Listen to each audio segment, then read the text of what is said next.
Welcome to GamesRadar Plus, where we're bringing you a galaxy of Star Wars facts, info and exclusives leading up to and beyond the release of The Force Awakens in December. Today's video bridges the gap between Episodes 6 and 7. Let's get started. The Star Wars universe hasn't stood still in the 30 years between Return of the Jedi and The Force Awakens. Did the late Emperor leave a will? Did Boba Fett escape the Sarlacc? Who's in charge at Starkiller Base? We've dispatched our Bothan spies to sift through the intel from the Aftermath novel, the Shattered Empire comic and beyond, to answer all these questions and more in this guide to the years between Episodes 6 and 7. The Empire didn't go quietly after the Emperor's demise.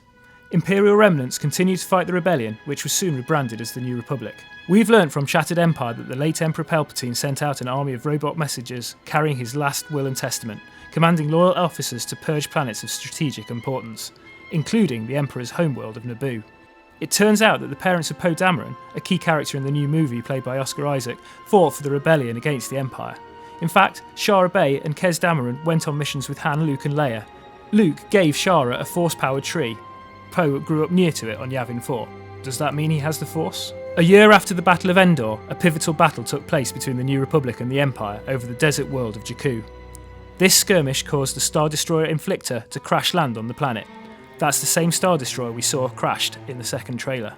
Since his death, Darth Vader has been turned into an icon and a martyr. Acolytes painted Vader Live tags on walls, and his lightsaber became a sought-after collector's item. We see further evidence of this in the trailer, where Kylo Ren has Vader's charred helmet on the plinth and says the words, "I will finish what you started." Elsewhere, while on a mission to liberate Imperial-occupied star systems, Han Solo and Chewbacca defied their New Republic orders and gathered a ragtag assortment of smugglers and scoundrels in a quest to liberate Chewie's homeworld, Kashyyyk.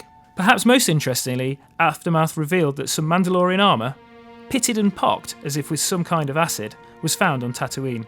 If this doesn't mean that Boba Fett escaped the Sarlacc, as he did in the old Expanded Universe stories, it's a very cruel joke.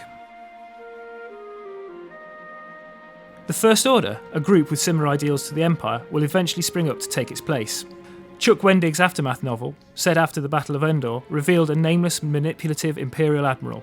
He believed the organisation had become an ugly, inelegant machine and moved to fill the post-Palpatine power vacuum. Now, we're assuming he played a key role in the formation of the First Order. Who knows, he may turn out to be the organisation's leading light, Supreme Leader Snoke.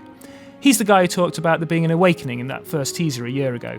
He's played by performance-captured Andy Serkis. The First Order has built a new superweapon to put the Death Star to shame. Starkiller Base is an ice planet armed with the firepower to wipe out entire star systems. The facility is commanded by General Hux, played by Donald Gleeson. Alongside this, a new organisation called the Resistance will become the principal adversary of the First Order. They carry Rebel Alliance insignia, so it looks like the group will grow out of the New Republic. Leia is now more commonly addressed as General, rather than Princess. In the 30-year gap, the Jedi and the Force have apparently disappeared into myth. We have no idea what Luke Skywalker's been up to. He's not even on the posters for the movie, and he may not even be in the trailers. But the Force is calling to somebody, and the smart money's on Jakku scavenger Rey, or maybe defecting Stormtrooper Finn. Jar Jar Binks' whereabouts are also unknown, though J.J. Abrams has hinted he may be a skeleton in a desert somewhere. And now you're all caught up. For more Star Wars facts, info and exclusive leading up to and beyond the film's release in December, keep it here on GamesRadar Plus.